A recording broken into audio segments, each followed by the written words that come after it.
Prontinho, bom dia oficial para dar início aqui à nossa quarta aula da disciplina de saúde da criança. Né? Vamos dar seguimento à aula de ontem, que a gente estava falando sobre o crescimento e o desenvolvimento, né? Estudamos ontem sobre o crescimento e o desenvolvimento da fase neonatal e agora a gente entra no crescimento da primeira infância, que é a fase lactente. A fase lactente compreende o bebê do 29º dia de vida até os 2 anos de idade. Existem alguns projetos de leis que abordam e são específicos, como, por exemplo, algumas instituições de ensino não deixam que a mulher leve a criança. E aí, quando fala criança, as pessoas ficam meio preocupadas. Ah, mas eu estou amamentando. Aí não é criança, aí é lactante.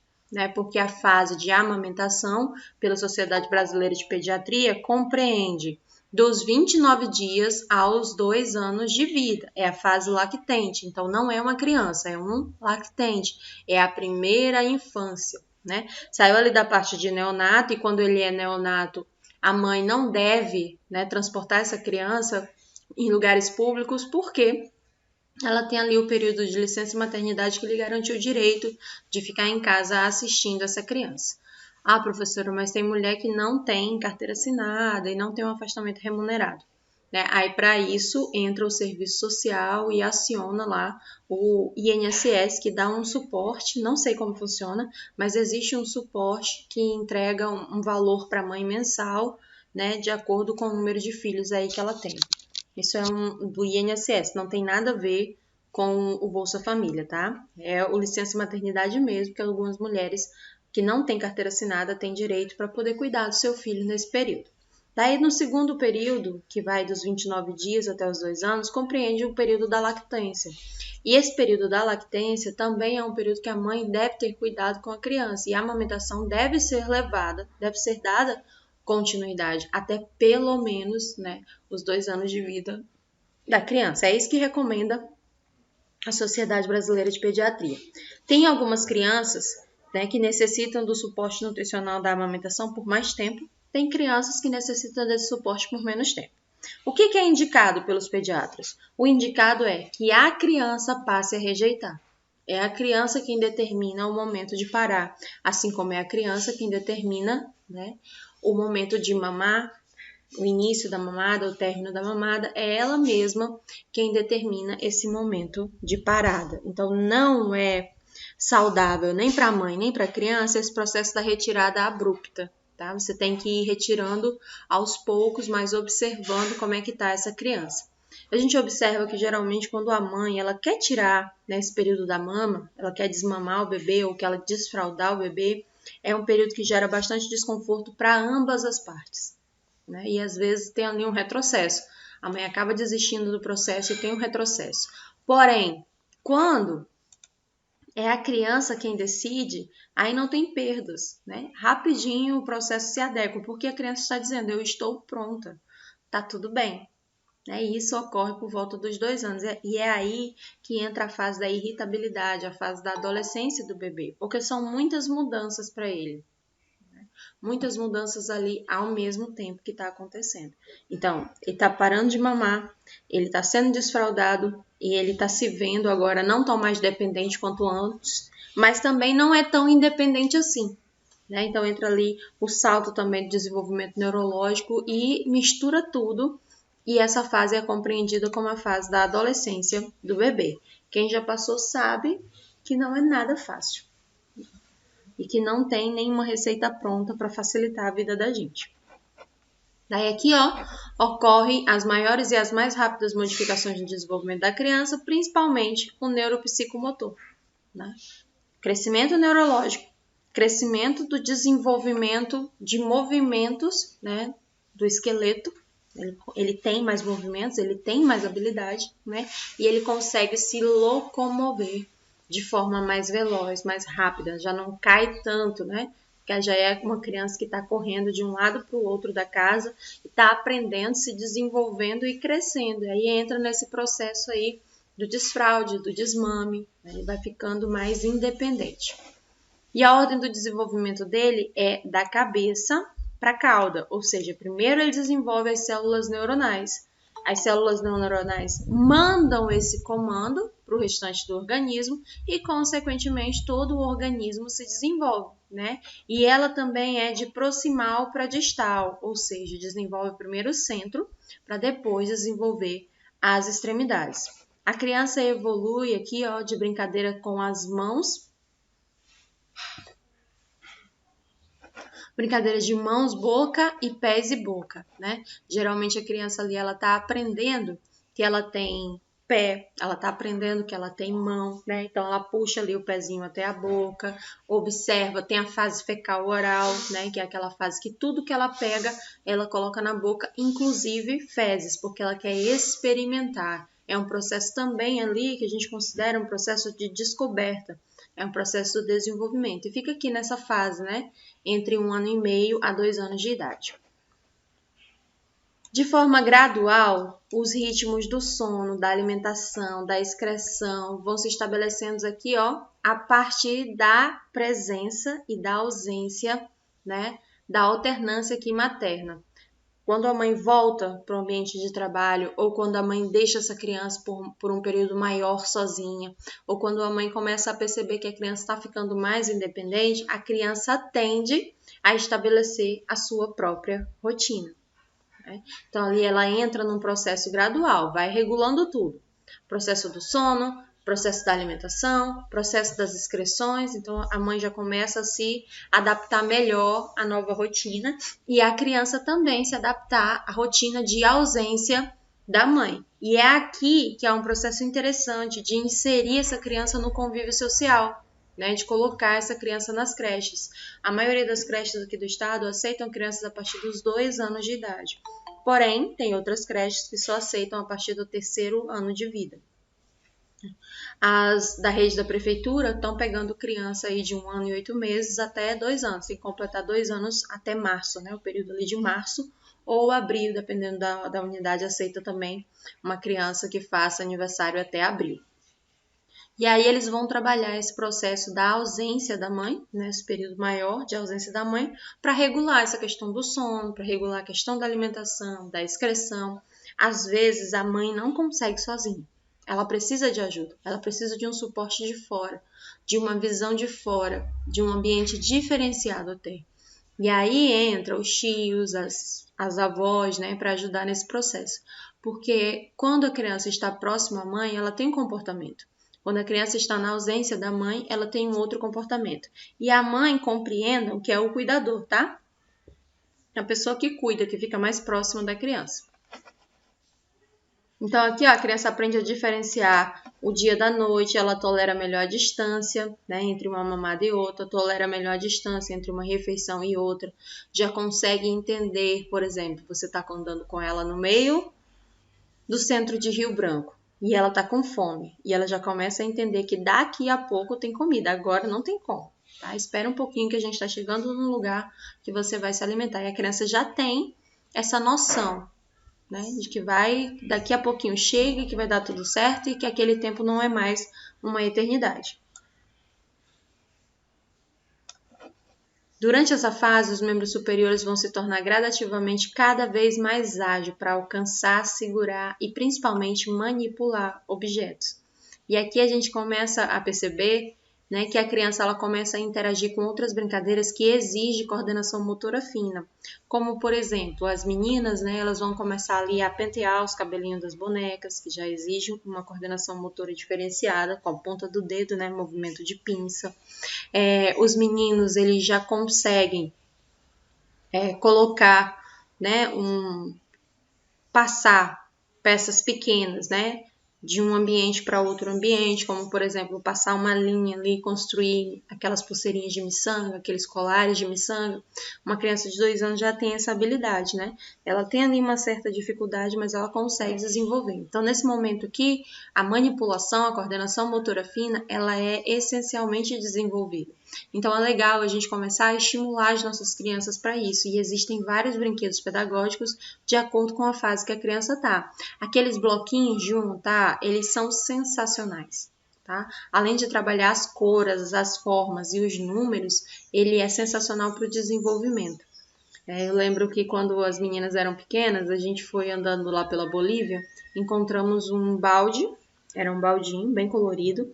Dentro desse baldinho vinham várias peças, vários números, várias formas, aqueles brinquedinhos de montar. E em cima, a tampa desse balde era o formato de um relógio e os números todos saíam, né? E aí as meninas aprenderam a tirar aqueles números bebezinhos, né? Assim, bem pequenas, aprenderam a tirar os números, a colocar. E ali quando eu vi, ela com uns 3 anos, sabia todos os números, estava sabendo todas as formas e tinha já uma noção de cores primárias e cores secundárias. Com um brinquedinho simples, eu acho que ele foi R$ 20 na época.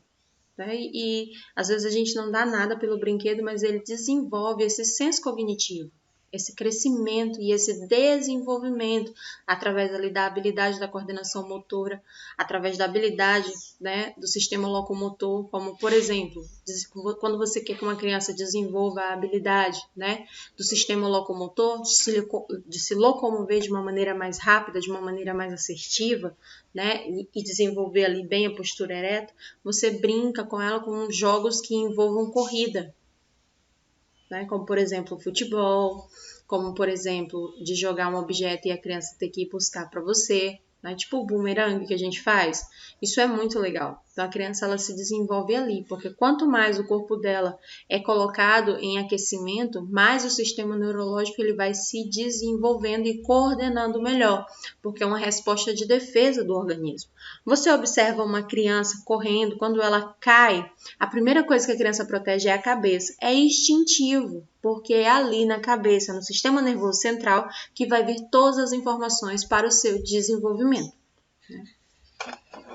A fala materna, que é dirigida ao bebê, ela tem uma função muito importante. Então, o manhês, né, ou o mamanhês, produz no bebê uma potência oral, que o leva muitas vezes a sugar vigorosamente o peito e faz ficar extremamente atento à mãe. Então, é importante quando a criança já começa a se comunicar, né, ali com a mãezinha, por volta dos 6 meses de vida, ele já começa a se comunicar com o olhar, balbuciando, a mãe já está mais inteirada ali com os sinais que aquela criança dá, então a mãe já começa a diferenciar o choro, né? Ah, esse é fome. Ah, esse aqui é calor. Ah, esse choro aqui é de frio. Ah, essa irritabilidade dele é porque tá morrendo de sono. A mãe já consegue identificar, né? É o mamanhês. E isso, quando a criança tá ali mamando ou tá interagindo com a mãe, ele fica extremamente atento. E esse momento de ficar extremamente atento é o momento em que a criança mais absorve conhecimento. Né? Os primeiros dias ela observa o que a mãe está fazendo, dali do 3º ou 4º dia em diante, ela de tanto observar, ela já começa a fazer igual. Então ela já sabe para onde é a pomada, ela já sabe para onde é a fralda, né? E ela fica ali esperando aquelas etapas. Já é uma forma de ficar aqui atento a tudo que está acontecendo ao seu redor. Às vezes a mãe fala assim, a criança não entende. Cara, a criança tem uma percepção de mundo, criança tem uma percepção de local, criança tem uma percepção de sensações que a gente não pode desconsiderar. Tá? No ambiente que tem uma criança, a gente tem que ficar atento para os nossos movimentos, para as nossas falas e principalmente para as nossas interações, porque a criança ela consegue absorver absolutamente tudo, né? E é aquela coisa que a mãe fala assim, esse menino adora me fazer vergonha na casa dos outros, não sei o quê. Mas na verdade é um comportamento que ele repete sempre. É que em outro ambiente, né, fora do seu ambiente domiciliar, aquilo gera um problema e um desconforto. Mas a criança só repete o que ela já está acostumada a fazer sempre, o que ela observa. A criança aprende pelo método da repetição. Tá? Quanto mais você repete aquilo, mais rápido ela assimila. É estímulo. E nesse primeiro momento o estímulo é visual. Ela só faz o que ela viu alguém fazer. Então aqui, ó, nessa fase vai aparecer com destaque um lugar para o pai ou um terceiro membro, né? Que aqui, ó, interpondo-se, né, como mãe da criança, permite que a criança entenda que a mãe não é só dela e que nem vive só para ela.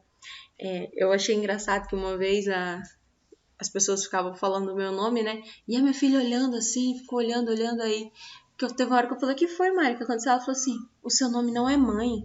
Ela já tinha uns 3 anos, né? Aí eu falei, não, meu nome não é mãe. Aí ela, Eu pensei que o seu nome fosse mãe. Eu falei, não, mas o meu nome não é mãe. E aí eu entendi, né? Se ela só me chamava de mãe, e dentro do ambiente que a gente vivia, as pessoas não me chamavam de Vanessa, né? Me chamavam filha, minha mãe me chamava de filha. Meu marido geralmente falava amor, né? E ali ficou aquela coisa, e a menina não sabia quem eu era.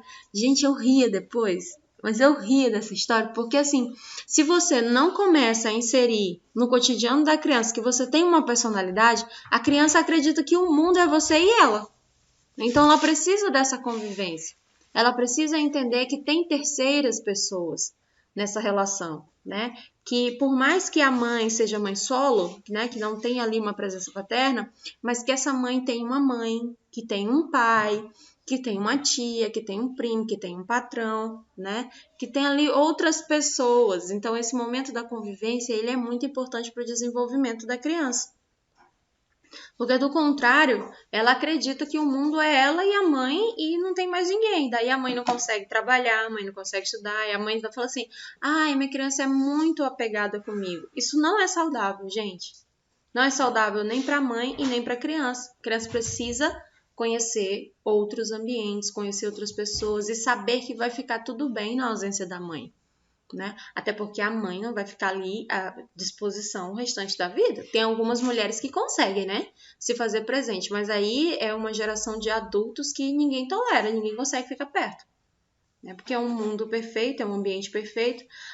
Aqui na família tem uma pessoa que costuma dizer assim: eu fui mãe mesmo. E esse dizer eu fui mãe mesmo significa que ela não trabalhava fora. Daí ela acredita que o processo da maternidade é não trabalhar fora de casa, é ficar dedicação exclusiva para os filhos, né? E aquilo no início me causava um constrangimento, porque assim, eu tive filho no mês, em dezembro, né? Tive filho em dezembro, em janeiro eu estava dentro do hospital de novo, fazendo estágio e faculdade, era faculdade o dia inteiro e à noite plantão, para ver se eu terminava o mais rápido possível, né? E a minha principal motivação era a maternidade. E eu me considerava mãe mesmo. A diferença é que eu era uma mãe que trabalhava fora, né? E eu não me via agindo com irresponsabilidade por isso. Muito pelo contrário, eu me via correndo atrás de um futuro melhor. E às vezes eu ficava nessa dualidade. Será que eu tô fazendo certo? Será que eu tô certa e ela tá errada? Ou será que ela tá certa e eu tô errada? E aí eu fiquei por muito tempo com esse chicote nas minhas costas, né? Aí um belo dia eu olhei assim... As meninas têm uma admiração exatamente pelo fato de eu trabalhar. Assim como os meninos dela têm uma admiração exatamente pelo fato dela não trabalhar. E aí a gente começa a compreender que não existe certo ou errado aqui. A gente começa a compreender que existem escolhas. Né? Mas uma criança, ela consegue tolerar muito bem a ausência da mãe. E o tempo, né, de que elas ficam juntas tem que ser um tempo de qualidade. Pode ser meia hora durante o dia, mas é um tempo de qualidade, de atenção exacerbada, né, para ambas as partes. Não é necessário para você ser uma boa mãe ou para sua criança se desenvolver de uma maneira mais saudável que você fique presente 24 horas do seu dia em dedicação exclusiva, tá? Essa situação mudou há muito tempo. Há muito tempo, e ainda bem, porque a gente está trazendo uma geração aí de pessoas emocionalmente saudáveis, emocionalmente capacitadas, né? Porque elas tiram ali aquele ambiente da falsa segurança, né, que uma mãe traz, e ela começa a aprender a se desenvolver no mundo. Tem uma percepção, falou, eu sou uma pessoa, eu tenho que cuidar de mim, né? Eu tenho que me colocar aqui em primeiro lugar. Agora, quando você tem ali alguém para fazer sempre por você, para estar sempre te protegendo, você cria uma certa carência, uma muleta psicológica e emocional. Não é tão saudável quanto quando você aprende a se virar na vida o quanto antes. Né? Porque até a gente, enquanto mãe, quer proteger, né? A gente, enquanto cuidador ali, quer proteger, quer abraçar, quer limitar. E é aí que mora o perigo, porque às vezes isso é em excesso e a gente acaba atrapalhando o processo da criança. Descobrir que a mãe não é só dela, ó, possibilita, né, que ele possa buscar não mais um desejo da mãe, mas um seu próprio desejo. Então, quando a criança ela está num ambiente desfavorável a ela, né, um ambiente social, que é um ambiente favorável a todos, né, não favorece só a um. Quando ela está ali inserida num ambiente social, ela começa a entender o que ela quer. e não o que a mãe dela gostaria que ela fizesse. Se você for numa creche, você observar a rotina das crianças na creche, fica de longe, assim, só observando a rotina das crianças, né? Aquele primeiro momento em que as mães estão ali ainda é um chororô danado. Quando a mãe vira as costas, antes da mãe virar a esquina da creche, a criança já está mais calma. Aí ela vai começar a entender a rotina, né? Aí tem o cafezinho da manhã, as crianças vão em fila, se organizam em fila, e aí tem criança que fala, eu não quero, né? Não quer comer. Aí ela fica ali num canto. Aí as outras crianças querem comer, comem. Então ela já começa a interagir o que eu quero e o que eu não quero. E quando a mãe tá perto, não, fica, filho, come, vai lá e come, não sei o quê. Então assim, ele acaba fazendo a vontade da mãe e não a vontade dele. E aí depois tem aquela rotina, né? Ele vai entender que se ele não comer naquele momento, só vai ter de novo, né, na hora do almoço ou na hora do lanche, vai depender ali da rotina da creche. E aí ele vai entendendo e vai se organizando e se adaptando, né, às suas próprias vontades.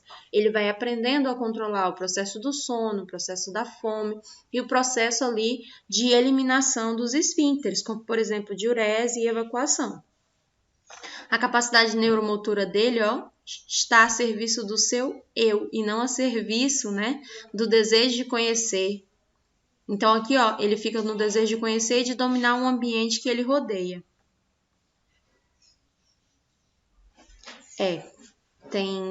Se a gente ficar à mercê mesmo da vontade dos nossos pais, a gente não faz muita coisa. Eu lembro que quando eu era assim, na fase da criança para adolescência, a minha mãe não queria que eu fizesse nenhum tipo de esporte, porque nada era de menina.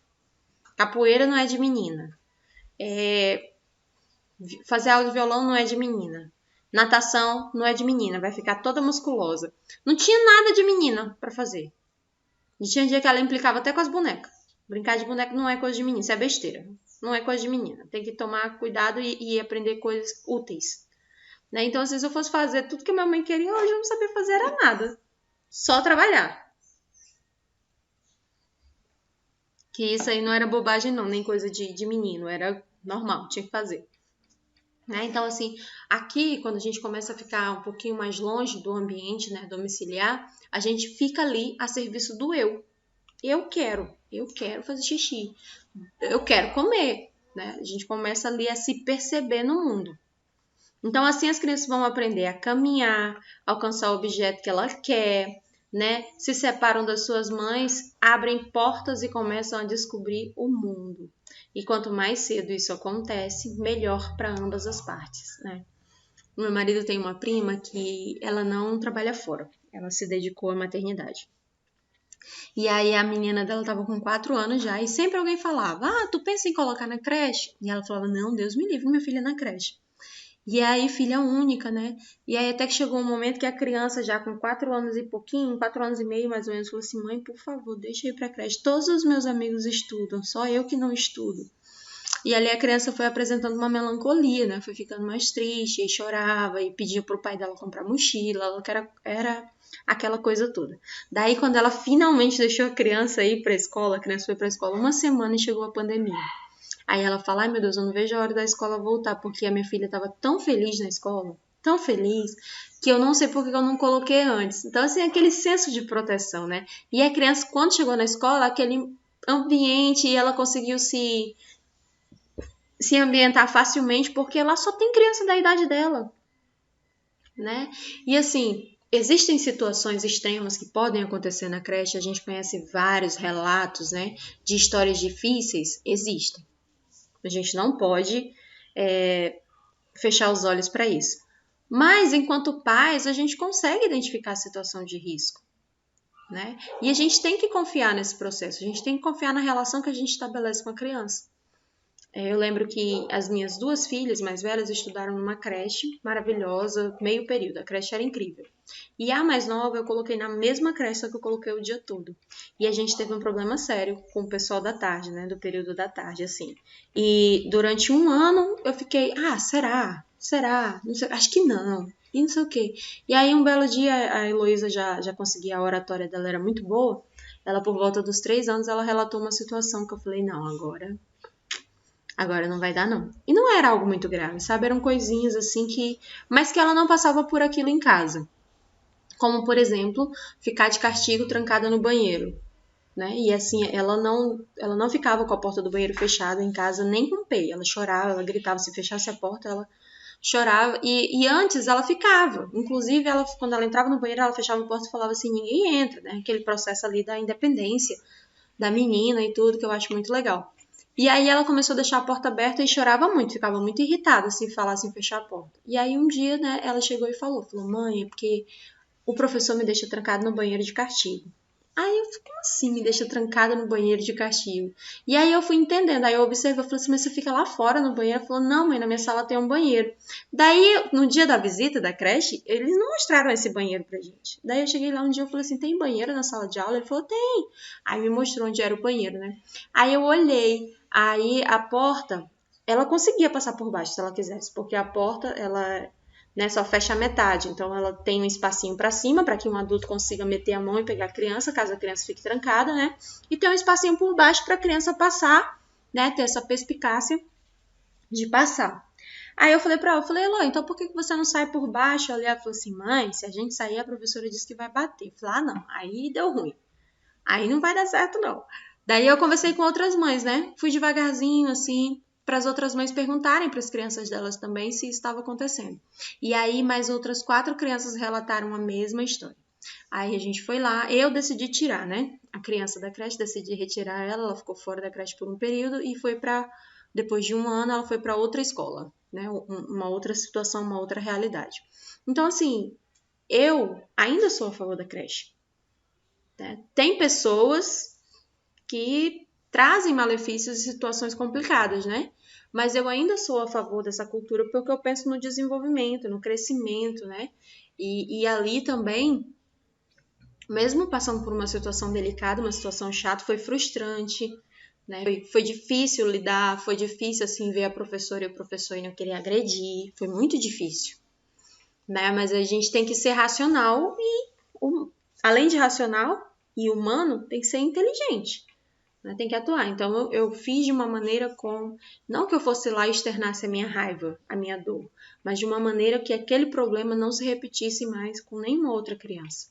Né? E hoje, assim, vez ou outra, eu dou uma passadinha lá na creche para observar o corpo docente, seja alguns funcionários de lá, e a gente começa a observar. Então, assim, tem pessoas, né, que trazem malefícios, mas tem muitas pessoas que trazem benefícios. E se eu comparar os benefícios e os malefícios da creche, os benefícios são sempre maiores. Né? Se a gente observar ali uma criança de convívio social desde o primeiro momento, os benefícios da formação psicossocial dela é completamente diferente de uma criança que ficou sempre no ambiente domiciliar e só foi para a escola no primeiro ano, né? Que é por volta ali dos 6 anos de idade. A fase de adaptação dessa criança vai ser horrível. Porque imagina, ela passa 6 anos da vida dela sem uma rotina específica, sem ter que acordar cedo para tomar banho, para ir para lá, para obedecer regras de outro local. E aí, do nada, um belo dia, com 6 anos de idade, ela tem que entender que ela vai ficar metade do dia dela longe dos pais, longe do ambiente, obedecendo ordens, obedecendo um tempo, obedecendo uma sineta. Então, é um ambiente estressante para essa criança e a reação dela vai ser completamente diferente. É essa questão da proteção, né, o Catiane, da criança, realmente. Né, tem algumas situações que fazem isso sim. Então aqui, ó. Deixa eu ver aqui o que a Rebeca tá falando.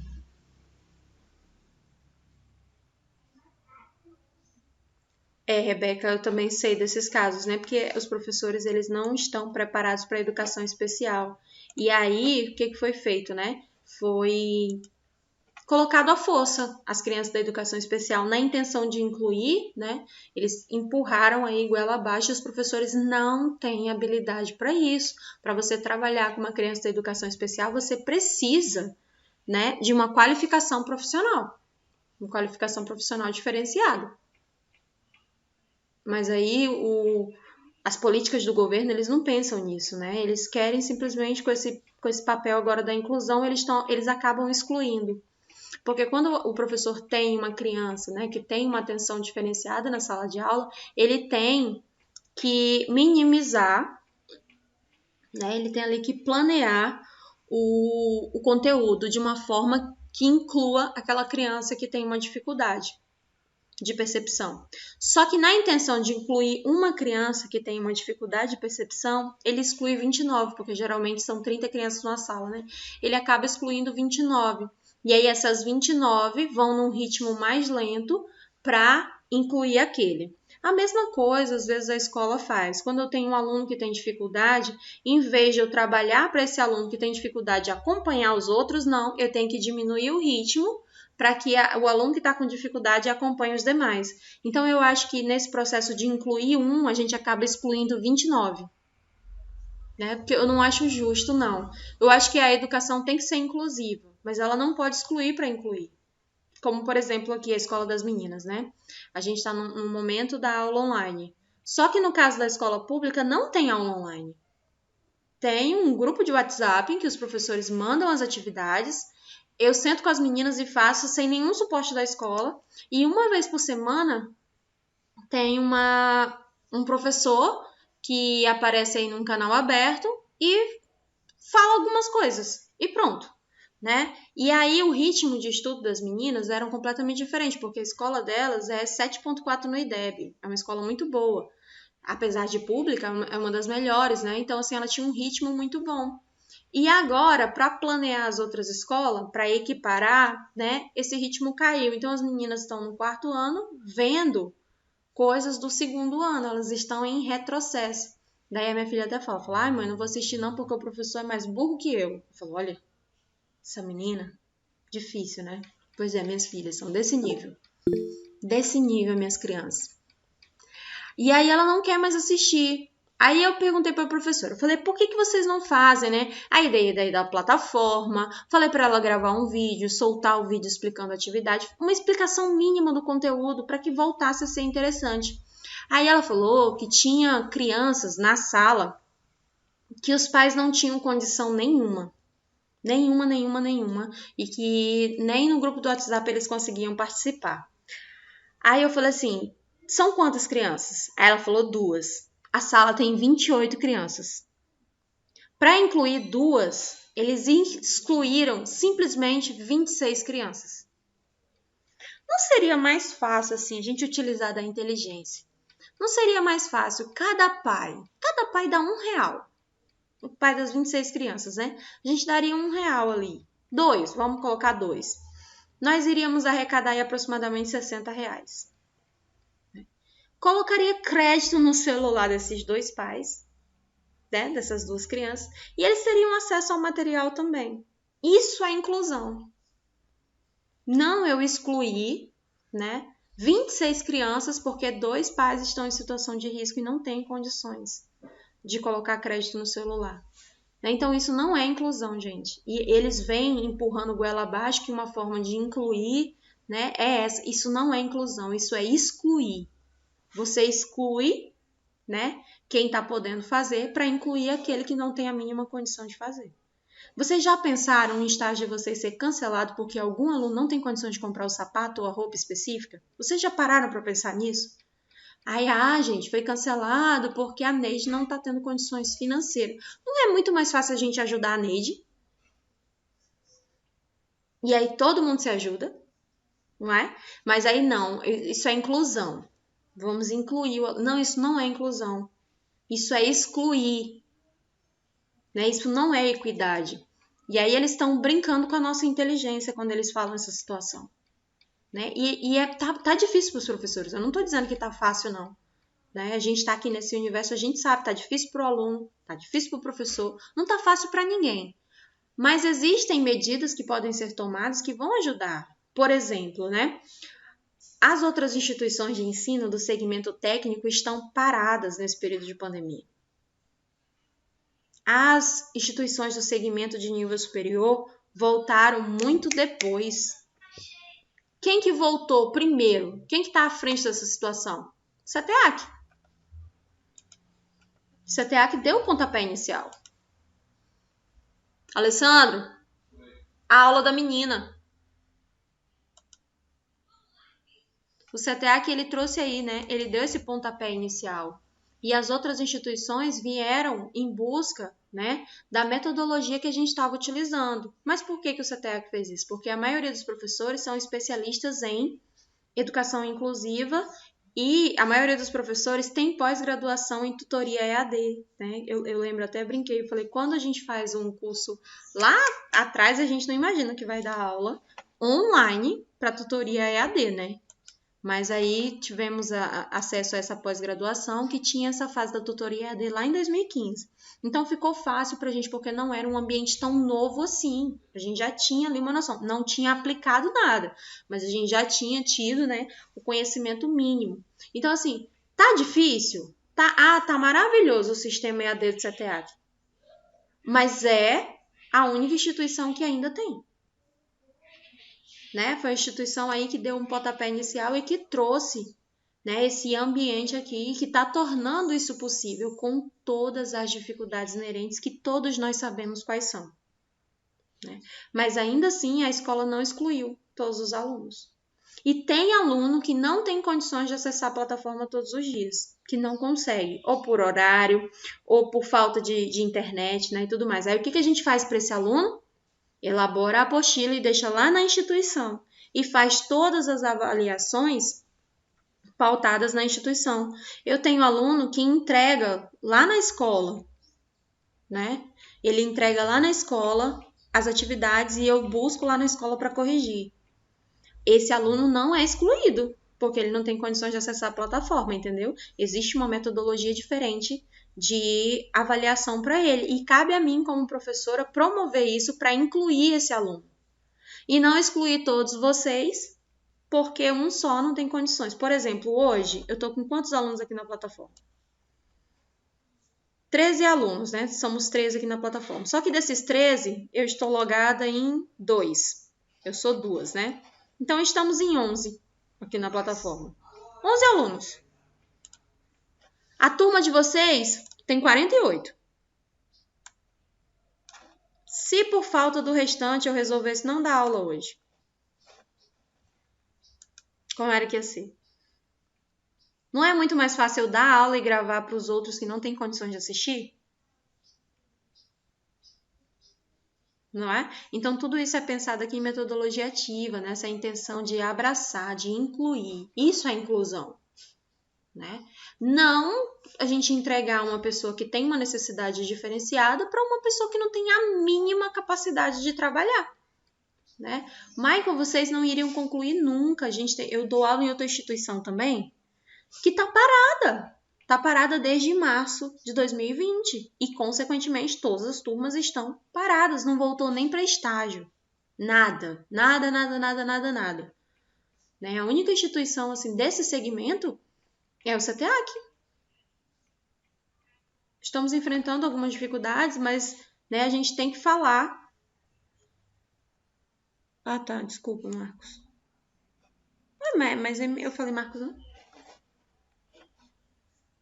Às vezes eu confundo e falo outro nome. Mas eu sei que tu é tu, Marcos. Então, olha aqui, ó. Nós temos a capacidade de elaboração simbólica, né? Como, por exemplo, a criança aprende a ser criativo na sua linguagem, ela começa com narrativas diferentes e ela começa gradativamente, né? Vai aumentando ali aquela inserção da fala dela. A história vai sempre aumentando. Tem uma atividade na escola que ela é muito engraçada. É assim, ó. A professora dá o início de uma historinha lá, qualquer, uma historinha aleatória. E aí a criança tem que dar continuidade. Né? Conta uma história e a criança tem que terminar a história. Gente, as professoras gravam para mostrar para os pais depois. A gente é muito engraçado. E cada uma que sai, teve uma aqui em casa que foi interessante, né? Eu tenho uma que fala pelos cotovelos e tem uma outra que não gosta de falar muito não, ela é mais retraídazinha. E aí a história é: fui até o final da rua, encontrei um baú. Quando abri o baú, aí tinha que dar continuidade, né? Aí uma escreveu praticamente 2 páginas. Nossa, virou a exploradora. Né? Viajou na maionese. A outra só colocou assim, ó. Abri o baú, não tinha nada lá dentro, voltei para casa e dormi. Simples. Acabou a história aí. Né? Então a gente percebe o desenvolvimento neurolinguístico de um e o desenvolvimento da habilidade da paciência da outra, né? Da mesma forma que uma é desenvolvida na sua habilidade, né, da fala, da imaginação e tudo mais, a outra é prática e objetiva. Não tinha nada dentro desse baú e acabou a brincadeira. Então, assim, aí a gente fica tentando palear, tem que deixar todo mundo igual. E não é, cada pessoa tem um desenvolvimento, né? Uma é prática, a outra é criativa, né? E isso é muito legal para a gente começar a entender a personalidade das crianças, essa formação de personalidade. Então, aqui a gente começa a observar ela colocando palavra, colocando gesto, elaborando frase, criando as suas próprias histórias, né? E sendo objetiva em algumas delas. Eu falo assim, não, essa aí é bobagem, não tem interesse não. Não tô afim. Aí a segunda infância, né? A primeira infância é a fase da lactente, é do 0 até, é dos 29 dias até os 2 anos. E a segunda infância, ou a fase pré-escolar, é dos 2 aos 6 anos de idade. Quando você vai verificar a pressão arterial de uma criança, o aparelho é diferente. Tem um aparelho neonatal, tem um aparelho lactante e tem um aparelho pré-escolar. Tá? Então, aí você tem que saber qual é a fase que a criança está para você utilizar o aparelho correto. Então, aqui, ó, a fase pré-escolar compreende dos 2 aos 6 anos de vida. A criança vai começar a vivenciar sentimentos bastante ambivalentes, raiva e amor, né? Dor e prazer, alegria e tristeza. Então, assim, a ambiguidade da coisa, né? Aquela questão linear ali. É a brincadeira do bem e do mal, né? Tô feliz, tô triste, tô feliz, tô triste. Tô boa, tô má, tô boa, tô má. E ela vai entender também aqui, ó, esse sentimento ambivalente em relação aos pais dela. E ao menor sinal de proibição, ela vai fazer birra, choro, fica cheia das vontades, né? Essa fase que a fase pré-escolar é uma fase complicada. Como diria meu pai, a fase mais complicada da criança é sempre atual. Depois que passa, a gente tira de letra, né? Mas ele falou assim, olha, a pior fase é sempre atual. Eu falei assim, nossa, isso é animador. Porque a gente sempre está na fase atual, né? A gente nunca está na fase anterior. Sempre nós estamos na fase atual. Mas para mim, né, enquanto mãe ali, a fase mais complicada é a adolescência do bebê. E no meu caso, eu acho que a adolescência do bebê começa por volta dos 7 meses de vida e ela vai até os 2 anos e meio. Assim, né? A impressão que eu tenho. Porque é a fase mais difícil. Para mim, enquanto mãe, assim, foi a fase mais complicada, né? Agora, em saúde da criança, é uma fase muito boa de trabalhar com essa criança aqui, ó, de 2 a 6 anos, porque você já começa a estabelecer com ela uma rotina de verdades. Né? Por exemplo, trabalho na pediatria e eu acho absurdo a pessoa falar assim, ó, não, tia, não vai doer não, vai doer sim, caramba, é uma agulha entrando no teu braço ou entrando no teu bumbum, vai doer, oxi, tia, vai doer, vai doer sim, mas é necessário. Tá? É necessário. Você quer voltar a brincar? O que você gosta de fazer? Ah, eu gosto de jogar bola. Então, para você ficar bom, para você voltar a jogar bola, você precisa passar por isso. É necessário. É uma medicação, eu vou fazer aqui. Você tem que falar a verdade para a criança. E aí você fala para ela. Ela tem criança que fala assim, ó, eu posso chorar? Aí eu falo, pode, você pode chorar, você só não pode puxar. Porque às vezes a mãe segura ou o pai segura e fala assim, ó, não chora, não sei o quê. Não, gente, pode chorar, dói. Por que não pode chorar? Pode chorar, não pode é puxar, não pode se debater, não pode gritar. E quando você fala a verdade para a criança, você observa que ela reage de maneira diferente. Né? E aí eu sempre falo, tem que pedir permissão para a criança. Falo assim, olha, eu só vou fazer quando você quiser. E aí tem criança que fala assim, então deixa eu só respirar. Aí fica, só um pouquinho, só um pouquinho, só um pouquinho. Mas aí até que chega uma hora que ela deixa. Ela fala, não, tudo bem, pode fazer. E aí você faz sem gerar estresse, sem transtorno, sem a criança ficar pulando, gritando e 5 adultos segurando. O processo de sondagem também na criança é mais complicado. Porque imagina a cena. É uma menina, tem 4, 5 anos de idade. Tu vai passar uma sonda na vagina. Tem ou o pai ou a mãe ali segurando a criança. É um procedimento doloroso e invasivo. E aí, o que essa criança vai achar? O que vai ficar no subconsciente dessa criança? Que ela teve ali a sua parte íntima violada por uma pessoa desconhecida e que uma pessoa da sua confiança, que é o pai ou a mãe, estava ali perto e ainda mandou ela fazer aquilo.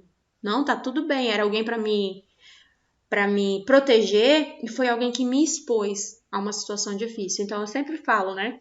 O processo da sondagem, tanto na menina quanto no menino, eu peço para sedar a criança. Eu peço para deixar a criança sonolenta, porque eu não sei qual é o transtorno psicológico que eu vou trazer para aquela criança ao fazer aquele procedimento. Por mais que eu explique, por mais que eu interaja com a criança. A mesma coisa o processo da sondagem retal, né? Passar uma sonda no reto da criança. Eu explico todo o procedimento, eu passo primeiro a sonda na mão, eu peço para a criança fechar a mãozinha, passo a sonda na mão dela com um olhinho, eu digo, ó, é isso que vai acontecer, eu explico que vai sair as fezes, eu coloco a forma mais pedagógica possível, explicando para a criança tudo que eu vou fazer com ela. E ainda assim, eu não sei até que ponto essa criança vai entender que esse procedimento é necessário, porque é doloroso e eu vou estar, né, manipulando as partes íntimas dela. E a gente não sabe o que vai ficar no consciente dessa criança. E às vezes ainda tem o pai e a mãe ali, não, faz, pode fazer, né? Que tá sem paciência, tá com pressa. Então, quando a gente trabalha aqui com criança de 2 a 6 anos de idade, nós temos a obrigação de olhar no olho dessa criança e de explicar o procedimento e de pedir a ela a permissão. Tá? Eu sempre falo isso, às vezes o pessoal fica, como é que tu consegue? Não sei o que eu falo, simples, eu peço permissão, eu não chego impondo a minha vontade. A gente lembrou lá que a adolescência do bebê é exatamente isso, ele entendendo que ele é uma pessoa e que ele tem vontades. Então, eu, enquanto profissional e sei desse quesito, eu tenho que pedir permissão. É um corpo, é um ser humano, é um indivíduo que eu vou manipular. E quando eu vou manipular, eu tenho que ter autorização. Quando é um adulto, a gente não explica todo o procedimento e pede autorização? Por que com uma criança tem que ser o contrário? Com a criança é a mesma coisa. Tá? A gente tem que pedir permissão, porque aqui ela já está cheia de vontades. Tá? E quando um pai, ou uma mãe, ou a equipe segura a criança, o procedimento é traumático, tanto para ela quanto para o profissional. É horrível, gente. Eu não gosto de trabalhar assim. Né? Geralmente eu peço permissão e as crianças deixam. Tem criança que chora, faz birra, grita, me xinga, aperta meu braço, puxa, né? Teve uma criança que puxou meu cabelo. Mas, gente, é criança, isso aí a gente releva, né? Tem que ter paciência.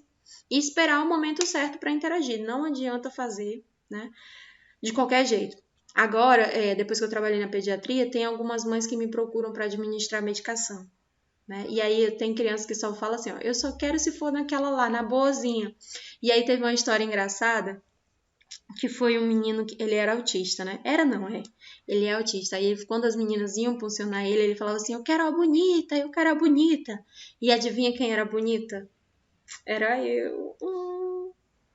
Mas é porque eu era bonita? Não, é que a minha roupa era bonita. A primeira vez que ele me viu, eu tava com um pijaminha cheio do Pocoyo. E ele gostava do Pocoyo. E aí ele falava que a roupa era bonita, né? Ele apontava, olha, bonita, bonita. Mas era a roupa. E aí eu ficava tirando onda com a galera. Falava que a bonita era eu. Quando ele falava assim, eu quero a bonita. Eu dá licença que eu vou passar.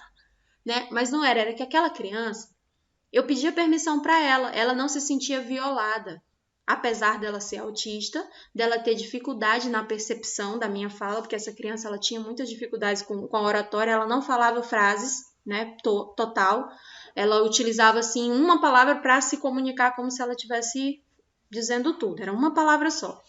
E aí eu pedia permissão sempre para essa criança. E tudo de procedimento que eu queria fazer com ele deixava eu fazer. Pelo simples fato, né, dele se sentir ali importante, dele se sentir no controle da situação. É como se eu tivesse à disposição dele. E não o contrário, ele à minha disposição para uma finalidade científica. Né? A criança tem que se sentir ali acolhida. Teve uma outra criança que foi engraçada. Quando o pessoal foi puncionar, ela falou assim, ó, você precisa para você tomar o sangue, eu tenho que fazer isso em você para você tomar o sangue. E o menino chorava desesperado. Aí foram me chamar, né, Vanessa, tenta lá o acesso na criança porque eu preciso de um acesso calibroso e ele não para quieto. Aí eu fui, quando eu cheguei lá ele chorava, mas era um choro de dor. Aí eu falei, o que tá acontecendo? Aí ele, estão me furando todo e ninguém consegue, porque eu não tenho veia e não sei o quê. Uma criança que precisa ser hemotransfundida, né? Porque não tem sangue. Se não tem sangue, o vaso é sempre mais ressecado. E aí, se a criança não fica quietinha e não deixa você fazer, é mais difícil ainda de conseguir.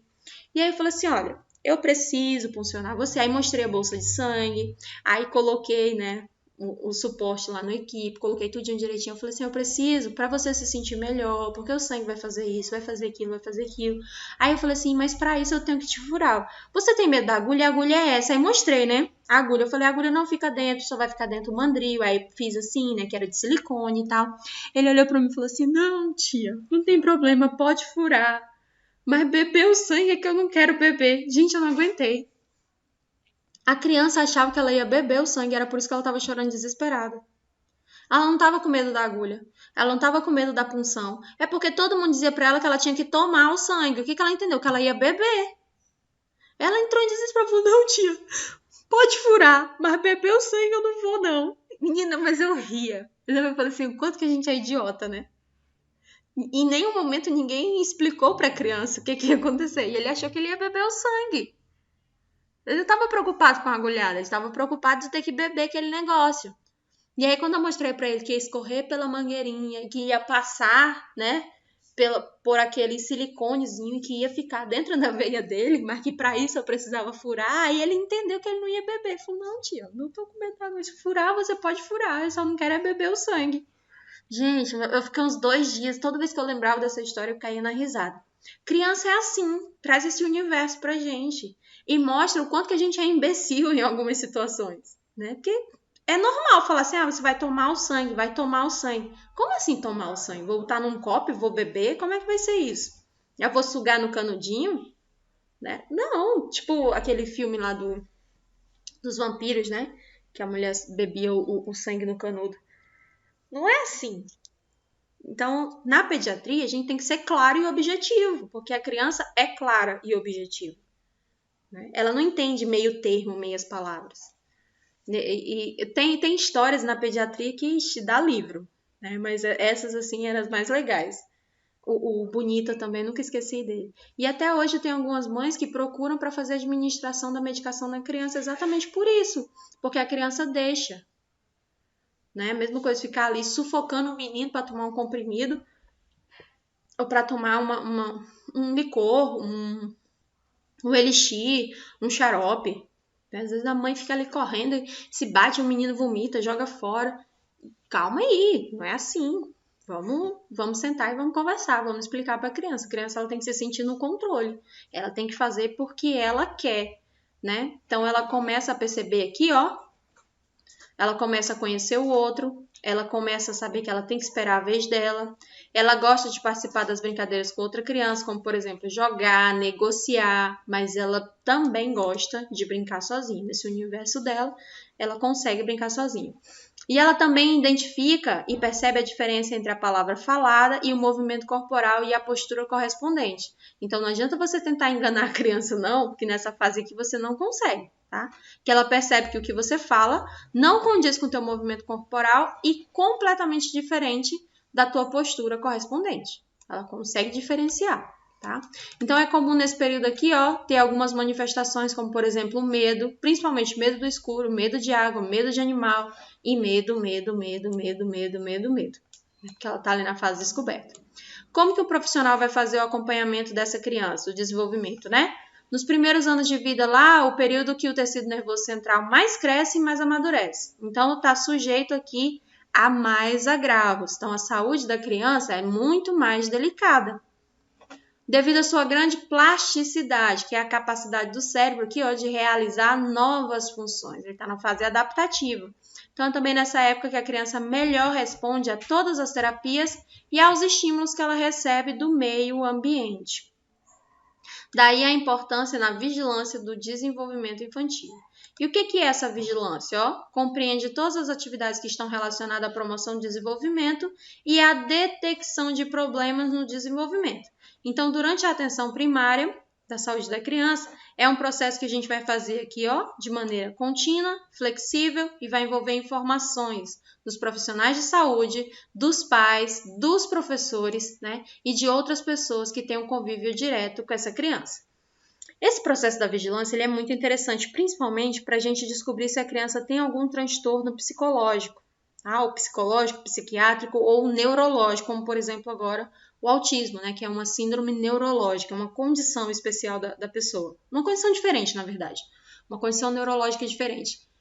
Para fechar o diagnóstico, você precisa de um relatório dos pais, de um relatório dos professores, né? De um relatório das pessoas que ficam próximo dessa criança e de um relatório médico. Não é assim de uma hora para outra que você fecha um diagnóstico como esse. A mesma coisa, às vezes o professor percebe que a criança está em risco social. E o relatório de um professor, né, para o conselho tutelar faz toda a diferença. Tanto um relatório benéfico quanto um relatório de atenção. Eu recebo, quando eu trabalhava na maternidade, eu trabalhava no setor de estupro de vulneráveis. E lá a gente recebia muitas informações dos professores.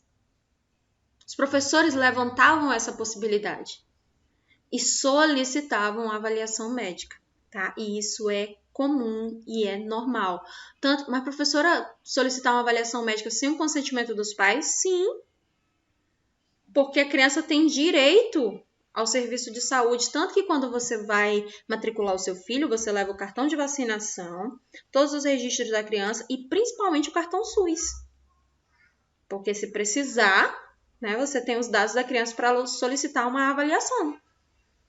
E aí a gente avaliava várias crianças que sem o consentimento dos pais, né? Uma liminar do conselho tutelar. Afasta os pais aqui e vamos investigar o que está acontecendo com essa criança.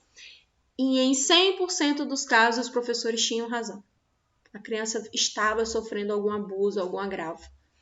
Né? Então, assim, é importante esse relato social, é importante esse convívio social. Vocês não imaginam a quantidade de crianças que tem em casa sofrendo algum agravo físico, psicológico ou estrutural. Tem várias crianças em situação de risco. E, às vezes, falta a fiscalização também do conselho tutelar, né, para observar mais de perto esses agravos. Eles ficam lá na salinha deles esperando a notificação, esperando uma denúncia. Eles não fazem, né, essa busca ativa. E aí tem muitas pessoas que não denunciam porque acham que não tem nada a ver com isso, né? E aí a criança fica ali passando por aquele agravo. Então aqui, ó, o primeiro passo para vigiar o desenvolvimento dessa criança é perguntar para a mãe todos os dados relacionados ao processo gestacional. Qual foi o tipo de parto, né? Como foi o nascimento, né? E como que ele estava esse recém-nascido aqui. Verificar o perímetro cefálico, né? Medir o tamanho da cabeça da criança. Observar se tem alguma alteração fenotípica, como, por exemplo, se a cabeça da criança é abaulada, se é arredondada, né? Se ela tem aquele caput sucedâneo, que é aquela cabecinha do Zé Gotinha, mais puxadinha, assim, uma cabecinha característica de quem nasceu de parto normal nos primeiros dias, né? E avalia aqui as habilidades presentes, né? Que constitui o marco do desenvolvimento. E aí tu tá colocado marcos, né? Os marcos do desenvolvimento. Olha aí, Marcos. Passo 1. Processo gestacional, qual foi o tipo, né, de processo gestacional, como é que foi essa gestação dela e quanto tempo durou, quantas semanas durou, né, porque se foram 36 semanas, a gente sabe que essa criança é uma criança a termo. Se foram 37 semanas, a gente sabe que essa criança nasceu de tempo. Se foram 42 semanas, a gente sabe que essa criança nasceu depois do tempo, né? Como é que foi o parto? Foi um parto cesáreo? Foi um parto normal? Quanto que essa criança pesou quando ela nasceu? Isso aqui são perguntas que a gente responde quando leva a criança ao médico, perguntas que a gente responde quando leva a criança para acompanhamento e desenvolvimento, são perguntas que a gente responde quando leva a criança para matricular pela primeira vez na escola. Né? E às vezes, professora, não me matriculei, mas não respondi essas perguntas não. Mas levou o cartão de vacinação? Levou. Lá no cartão de vacinação tem todas essas perguntas já respondidas. Pega aí o cartão de vacinação dos teus filhos e dá uma olhadinha, tem tudo isso aqui. Tipo de parto, quantas semanas, peso ao nascer, apigar do primeiro minuto, apigar do quinto minuto. Né? Quais eram os reflexos que essa criança tinha. Ele teve algum problema aqui, ó, logo após o nascimento, né? Essa criança apresentou algum problema de saúde mais sério até hoje? Teve, assim, alguma internação? Tem algum diagnóstico já fechado? Existe alguma pessoa com problema físico ou mental na família, né? Onde que fica com essa criança a maior parte do tempo, a maior parte do dia dela? Ela fica onde? Fica na creche? Ela fica em casa aos cuidados da mãe? Ela fica em casa aos cuidados da avó? Fica em casa aos cuidados dos irmãos? E aí a gente investiga sobre o nível de escolaridade da mãe, com quantas pessoas essa criança convive, né? Qual é o convívio familiar dela? O adensamento familiar, como é que é assim, a interação com essa família, né? É uma interação boa? É benéfica? Né? Se tem violência doméstica, se na casa tem algum usuário de droga, de álcool, né? Que convive ali com a criança mais próxima. Verifica o tamanho da cabeça dela. Como é que a gente faz para verificar o perímetro cefálico, né? É importante a gente saber dessa variável para a gente entender o crescimento. Porque a gente sabe que o crescimento da criança de desenvolvimento é encéfalo-caudal. Então, se a cabeça não está desenvolvendo, não tem como as extremidades também estarem se desenvolvendo. Por isso que é primordial a gente medir o tamanho da cabeça das crianças aqui, ó, nos 2 primeiros anos de vida dela. E ela expressa uma forma de uma faixa de normalidade, né? O percentil aqui do perímetro cefálico, ele varia de 10 até 90. Então, no caso desse índice estar fora da faixa da normalidade, a criança deve ser encaminhada para o especialista para afastar um diagnóstico de microcefalia ou de macrocefalia. Em 2009, 2011 e 2013, nós tivemos vários casos, né, de microcefalia no território brasileiro causados pelo Zika vírus. Né? Então, aqui a gente tem que aprender também a observar, né? Perímetro cefálico, observa aqui a forma da cabeça e não só o tamanho, mas a forma, né? Mede o perímetro cefálico e verifica qual é o score que nós vamos encontrar no gráfico aqui, ó. E esse score do perímetro cefálico foi estabelecido pela Organização Mundial de Saúde. Qual é a técnica que você utiliza? Né? Vai utilizar uma fita métrica inelástica, uma fita métrica que não aumente o seu tamanho. Né? Aquela fita métrica da costureira, não é a fita métrica, a trena não, é a fita métrica da costureira mesmo. Coloca a mesma aqui, ó, sob o ponto proeminente, na parte posterior do crânio, lá na região occipital, no cimo occipital, e sobre as sobrancelhas, na parte frontal. Então, você mede da região occipital até a faixa das sobrancelhas na região frontal. E se houver alguma proeminência frontal, né, e ela é assimétrica, a gente passa a fita métrica sobre a parte mais proeminente. Por exemplo, a criança caiu, tá lá com um galo no meio da testa, a gente mede do mesmo jeito, tá? Aqui, ó.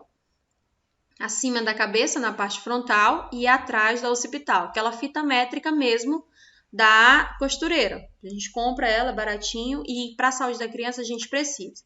Aí aqui, ó, tá a caderneta da criança. Trouxe aqui para vocês a cadernetinha da criança e tem a faixa de percentil aqui que a gente coloca. Então, você mensurou. A criança tá aqui, ó, tem de 0 a 2 anos. Tá lá na caderneta da criança desse jeitinho. Daí aqui ele coloca a idade em meses da criança. Aqui, ó, a idade em meses. Você coloca, anota a idade em meses e coloca o tamanho da cabeça dessa criança. Então, digamos aqui que essa criança tem 1 mês. Aí você coloca aqui embaixo, ó, a data e a idade da criança. 1 mês. Aí ela tem 33 centímetros de perímetro cefálico. Aí você coloca o pontinho aqui. Aí tá dentro do score normal, ó. Tá dentro da faixa de normalidade. Ou então essa criança tem 2 anos e a cabeça dela tá aqui, ó, em 43. Então tá abaixo da normalidade, está menor que o percentil de normalidade estabelecido pela Organização Mundial de Saúde e pela Sociedade Brasileira de Pediatria. Tá aqui, ó, os scores aqui em cima, ó. Score do perímetro cefálico maior que 2, aqui, ó, está acima do tamanho correto da cabeça para a idade da criança, né? Igual a 2, está no score 2 aqui, ó. Tá tudo ok, está crescendo de acordo com a idade. Tá menor que 2, né? Tem que ser avaliado por um neurologista para descartar a possibilidade de microcefalia. Tá bem? Então, é facinho, não tem perrengue. Você mede a cabeça da criança e anota no cartão vacinal. Professora, quem é que faz isso? O técnico de enfermagem, lá na sala do crescimento e desenvolvimento da criança. E essa consulta é mensal, tá? Você vai fazer as medidas antropométricas, a antropometria, verificar todas as medidas da criança, né? Todos os meses durante os 2 anos de vida dela. Aí tá aqui, ó. Da menina, né, tem um tamanho de percentil e para o menino tem um outro percentil. Aí tá aqui, ó, perímetro cefálico em centímetros. Aí você coloca aqui embaixo, né, a idadezinha da criança em meses, ó, essa carteira aqui já tá mais atualizada e tem aqui, ó, a idade dele em meses, né? E aí você coloca, digamos que ele tem 2 meses e tá aqui, ó, com 36 centímetros de perímetro cefálico. Então tá dentro da curva de normalidade. Professor, então dentro da curva é o que está entre a linha vermelha e a outra linha vermelha? Exatamente. Tá? Então aqui a gente tem uma curva ideal, né?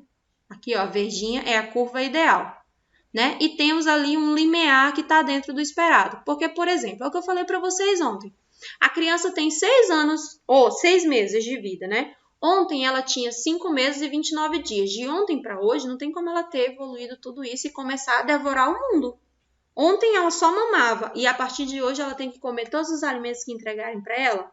Não é assim que vai funcionar.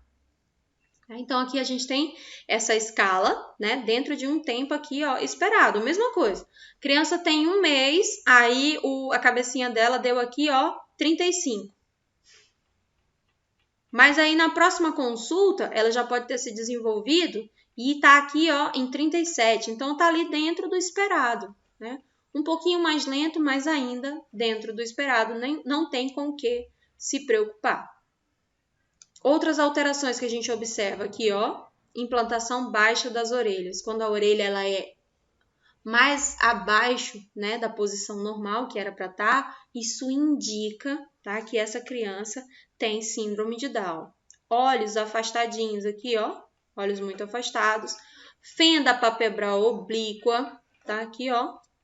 Fenda palpebral aqui, ó, mais fundinha. Lábio liporino, fenda palatina, pescoço curto, pescoço largo. Perna, palma urca, né? Ou aquela criança que, quando fica em pé, o joelhinho fica próximo e a panturrilha fica afastada. Depois eu vejo uma foto para vocês. Quando o quinto dedo da mão dela é mais curto ou recurvado. Então, a gente tem que observar absolutamente tudo na criança. Então, vamos lá. Implantação da orelhinha aqui mais baixa, ó, indica síndrome de Down. Pescoço curto ou pescoço largo, indica também síndrome de Down. Olhos muito afastados, indica distúrbio neurológico, né?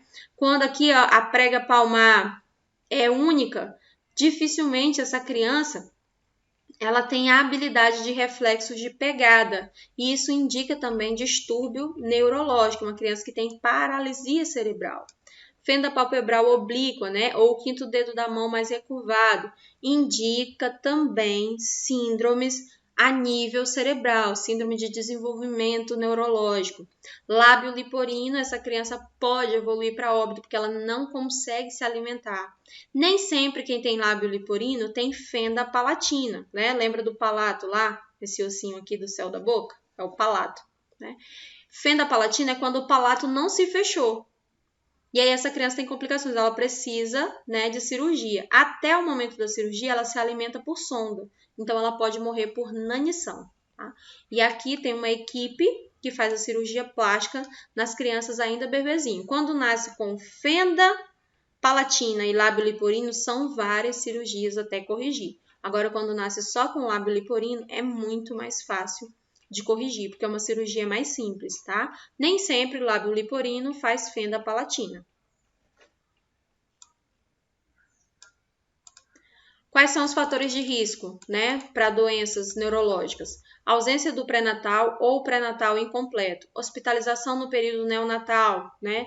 Tá, ficou hospitalizado por quê? Era uma sífilis? Que essa criança já nasceu com sífilis? Essa criança passou do período de nascer? Essa criança nasceu antes do tempo? Qual foi a internação neonatal? Ali do 1º até o 28º dia de vida dela. O que foi que aconteceu para ela ficar internada, né?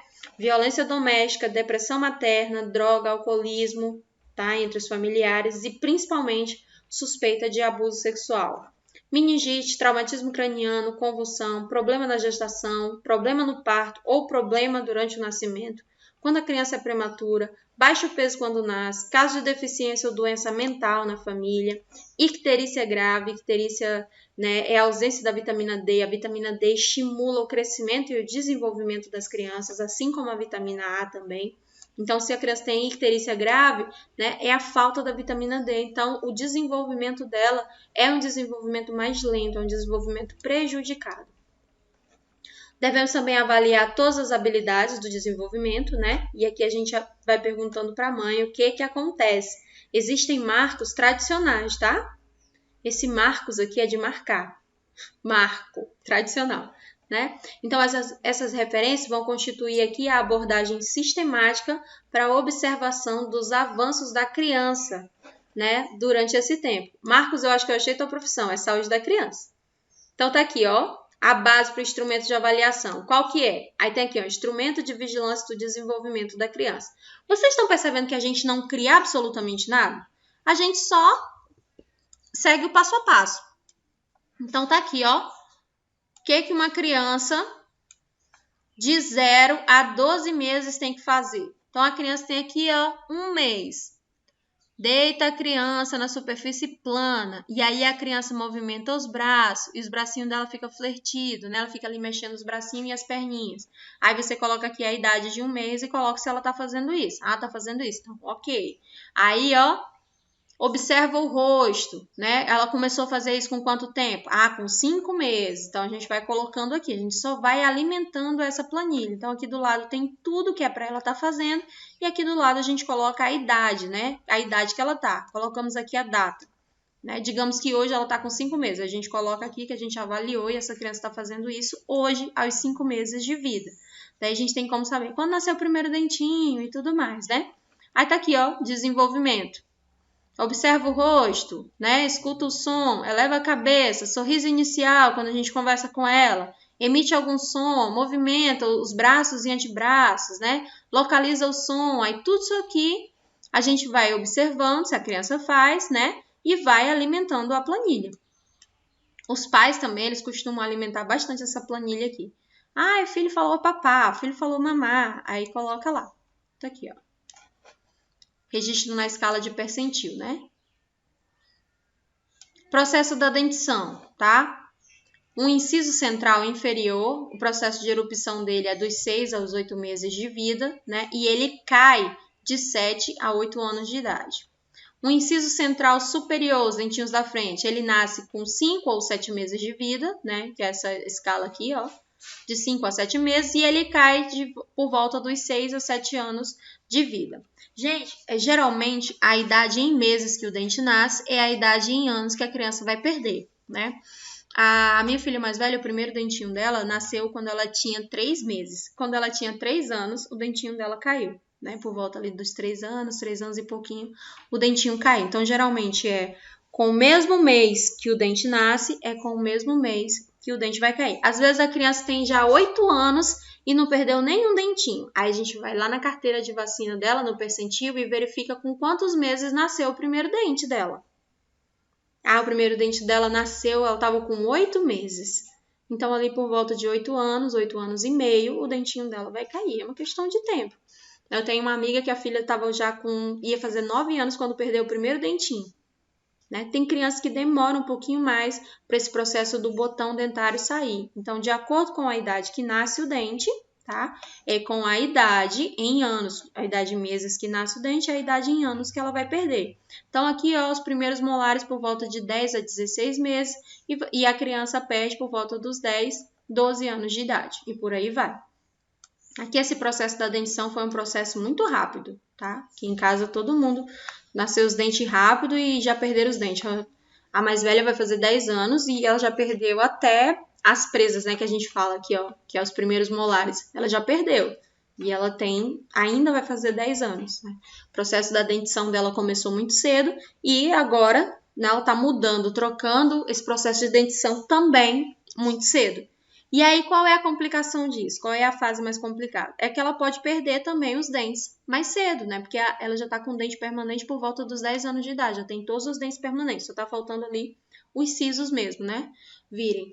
E aí ela pode perder esses dentes mais cedo, né? Já uma pessoa que vai trocando ali o dente mais tarde, né? Ela tem um tempo maior para cuidar, porque ela já tem uma habilidade maior nesse cuidado, tá? Então, nesse primeiro momento que a gente observa aqui na criança, é o desenvolvimento neurológico, tá? Alguns fatores biológicos, qual é o contexto social que essa criança está inserida, né? E como é que está se desenvolvendo o processo da dentição dessa criança. Tudo isso quem observa é o técnico em enfermagem. E a principal medida nessa fase aqui, ó, de 0 a 2 anos de vida, é o perímetro cefálico, porque é através do perímetro cefálico que a gente entende esse processo do crescimento e do desenvolvimento. Se o perímetro cefálico estiver menor que o percentil estabelecido pela Organização Mundial de Saúde, essa criança tem distúrbio neurológico. Se o percentil estiver maior, essa criança também tem distúrbio neurológico. E isso é diagnosticado nos primeiros meses de vida por um técnico em enfermagem, simplesmente pela mensuração do tamanho da cabeça. Então, às vezes, a pessoa não dá a atenção necessária para a puericultura. Eu escuto mãe falando assim, vai lá só medir a cabeça do menino, pesa ele, tira a roupa do menino todinho, pesa o menino, mede a cabeça, anota no cartãozinho e diz que está tudo normal. Que bom! Você queria encontrar alguma normalidade no seu filho? Né? E o técnico de enfermagem tem que trabalhar com a população essa habilidade. Ele tem que trabalhar, falou assim, olha, tem que levar a criança para medir, porque a medida é importante. A gente, através de uma medida, a gente sabe se a criança tem algum distúrbio neurológico. E aí, se a criança tem um distúrbio neurológico, você encaminha mais rápido para assistência. Né? E o diagnóstico precoce é chance de sucesso lá na frente. Eu tenho uma amiga que a filha dela nasceu com lisocefalia. O cérebro da filha dela é liso. Não tem sulco, não tem giro. Né? Não é nem uma paralisia cerebral. Só existem mais 5 crianças como essa no mundo inteiro. E sabe como foi que ela descobriu? Levando a criança para medir. Levou a criança para medir, o primeiro mês o técnico de enfermagem achou que os olhinhos da criança eram muito afastados e já relatou na carteirinha. No segundo mês ele percebeu que o tamanho da cabeça não estava se desenvolvendo e encaminhou a criança para o médico da unidade. Postinho de saúde, tá? Postinho, pequenininho, aquela unidade menorzinha. Encaminhou para o médico da unidade, o médico fez a solicitação, encaminhou para o neurologista e ela foi diagnosticada com 4 meses de vida com lisocefalia, uma doença raríssima. Condições, se os médicos falaram para ela que a criança só tinha 6 meses de vida, quando a criança vai fazer 7 anos já, nesses dias, né? É uma criança que tem paralisia cerebral e que os pais investem muito alto no crescimento e no desenvolvimento dessa criança, né? Ela faz várias terapias e tudo mais. E são pessoas, assim, que eu falo isso a nível de SUS, sabe? São pessoas que quando a criança precisa internar, vai lá para o hospital da criança. São pessoas que a criança precisa de fisioterapia, vai lá para a Uninorte, para os alunos da Uninorte fazerem fisioterapia na criança. Então, assim, é uma medida simples, mas que é extremamente importante. E nós, enquanto técnicos de enfermagem, temos que trabalhar essas habilidades dentro das organizações, dentro das instituições que a gente está trabalhando. Tem que fazer valer o nosso papel. Então, a gente tem que conduzir a população a procurar esse serviço. Nós temos que estimular na população a necessidade de interação para com esse serviço, né? As grávidas não estão lá fazendo pré-natal? Então, quando você vê ali a enfermeira fazendo pré-natal, você já vai lá e fala, olha, quando o bebê nascer, é importante que você reforça com a enfermeira a necessidade do acompanhamento. E quando ela vier para a consulta puerperal, você pode trabalhar aliado ao enfermeiro da unidade. Fala, olha, quando vier a mulher para a consulta puerperal, você me chama, eu quero participar. Porque eu já quero mensurar essa criança ali, já anotar os primeiros dados e fortalecer ali com a mãe a necessidade dela vir aqui uma vez por mês. Cara, tem umas mães que elas vão, faça chuva, faça sol, ela chega lá com o menino na unidade pra gente mensurar. Quando você consegue abordar uma mãe de uma maneira eficaz, ela vai. E ela não atrasa a vacina, ela não atrasa a medida. Uma outra coisa que eu queria conversar com vocês. A criança tá lá com 6 meses e você pega, a mãe levou a primeira vez, você pega a carteirinha e você viu que não tem nenhum dado anotado. Não esculacha essa mãe. Não fala nada. Só coloca a partir dali e fala, mãezinha, a gente vai começar a medir a partir de hoje, dos 6 meses, tá? Eu vou anotar aqui. E aí eu queria conversar com a senhora, para a senhora fazer o esforço de vir no mês seguinte, é muito importante. Aí converse com aquela mãe, abraça, porque a maioria das mães não vão na unidade, tá? Nem vacinar os filhos, nem mensurar pela abordagem que foi feita com ela. Né? As pessoas têm profissional que fala que a mãe é irresponsável. Como é que você deixou isso acontecer? Como é que você não procura o serviço? A nossa postura não é essa. A nossa postura é abraçar, é inserir essa mãe nesse projeto, independente de quando ela está começando. Tá? A gente faz o que dá a partir dali. Não tem como a gente voltar no tempo. Mas tem como a gente intervir a partir de agora, tem como a gente intervir para que essa mãe não desista mais uma vez do processo. Tá? Então, assim, chegou uma mãe com a carteira de vacinação, a carteira do filho atrasada, em atraso, não esculacha ela não dá lição de moral não, tá? Só faz Neide, mas tem família que não leva para vacinar, não é da cultura. Não é da cultura daquela família a vacinação, não. Só vai mesmo, só dá as vacinas que é obrigatório, aquela que se o menino não tomar não vai ser matriculado. Né? E aí cada família tem um contexto social. E não cabe a nós, enquanto profissionais de saúde, né, fazer essa questão do... Às vezes eu escuto as meninas descem a ladeira, dando lição de moral. E não é legal, né? Por exemplo, aqui, a minha filha mais nova, ela tem alergia à proteína do ovo, ela tem alergia à vacina. E toda vez que ela vacina, a pele dela descama. Então, ela não é sempre que ela vai ser vacinada. O processo de vacinação dela é diferente. E aí eu fui numa unidade e a pessoa, sem saber de nada, me desceu o sarrafo. De irresponsável, que tinha atrasado uma vacina importante e que a vacina era para ter tomado com 9 meses, a minha já estava com 1 ano e meio. E me esculachou. Sem saber que eu era enfermeira, sem saber da situação, da condição de saúde da criança, aí eu peguei, tirei, ela me esculachando, aí eu só entreguei a autorização médica, né? Explicando o motivo, porque toda vez a médica já sabe tanto que ela faz uma autorização, né? Ela sabe que eu vou levar esculacho. Então não cabe ao profissional de enfermagem fazer essa parte, não. Tá? A gente faz a partir dali. Falei assim, olha, mãezinha, então essa vacina eu vou fazer agora, essa daqui não tem mais como, já passou do prazo, mas essa vacina que eu posso fazer, a partir de agora, vamos tentar, né, porque é importante, a criança já não tem essas, então a partir dessa vai melhorar isso, vai proteger contra isso. Então a gente vai abraçando ali a população e não excluindo. Sempre abraçando, sempre agregando, sempre trazendo para perto. Porque aí fica mais fácil para você trabalhar. Agora, se você esculacha, essa pessoa não volta mais. Com vergonha moral, ela não volta mais. E aí quem perde com tudo isso é a criança. Você não ganha nada fazendo esse papel de esculacho, tá? Se coloca na condição de eu não tenho nada a ver com isso. Se fosse eu faria diferente. Né? Porque a gente não sabe o contexto que a pessoa vive. A gente não sabe. Assim como tem pais que rodam o Rio Branco inteiro para conseguir uma dose de vacina para o seu filho, tem aquele pai que nem é tão importante assim. Tem um medo dessa vacina, é igual a vacina agora do coronavírus, todo mundo tem medo, né? Um monte de gente tem medo. Não vou tomar não, tenho medo. Tem alguns pais que têm medo de dar vacina. Minha tava com um menino aqui bonzinho, leva a criança para vacinar, só para a criança ficar aqui prostrada aqui em casa.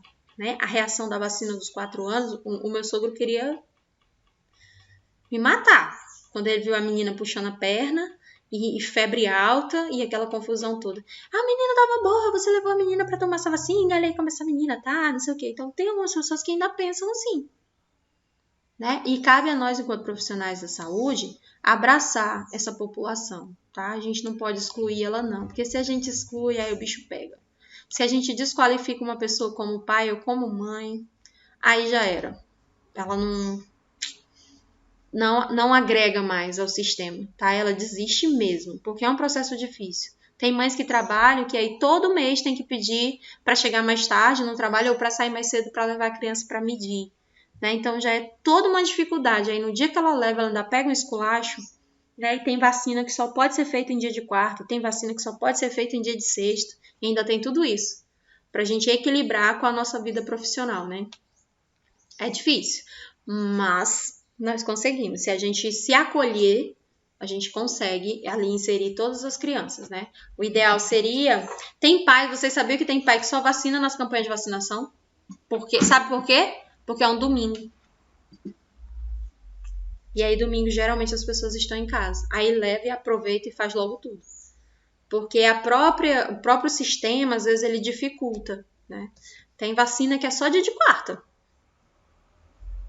E aí nem sempre o teu patrão te libera numa quarta-feira para tu sair para levar a criança para ser vacinada, né? E aí tem gente que manda para vacinar por outra pessoa, mas tem gente que não manda. Eu, por exemplo, eu não gosto não que as minhas filhas sejam vacinadas e eu não esteja presente. Tem que ser comigo. Tanto que quando a escola manda pedindo autorização, né, para vacinar, a minha resposta é sempre não. Vai vacinar não. Só vai vacinar se eu estiver perto. Né, sobre a minha atenção vigilante. Do contrário, não rola. Tu riu aí, né, o Rafael? Mas é verdade, eu não deixo não. Vacinar na escola, consultar na escola, não. Só comigo. Esse assunto é a continuidade do slide que eu mandei para vocês ontem, tá? Desse material. Então, hoje não temos material. Com relação à aula gravada de ontem, tá? O link ainda não saiu. Por quê? A aula ficou com o áudio corrompido. Eu vou ter que regravar, tá? Mas aí até amanhã chega. Atividade, eu vou estar encaminhando hoje para vocês lá no grupo, tá? Na parte da tarde chega a atividade. Amanhã é o dia para vocês executarem a atividade. E aí a data de entrega é na segunda ou terça-feira. Eu ainda vou verificar aqui no cronograma. Mas eu explico para vocês lá no grupo, tá? Na parte da tarde eu encaminho a atividade, amanhã vocês realizam a atividade e o prazo de entrega é segunda ou terça-feira, para a gente já fechar ali a nota do primeiro semestre, tá? Os primeiros 3 pontos. Tá bem? Então, por hoje é só. Se não, então é isso. Tenham todos um bom dia.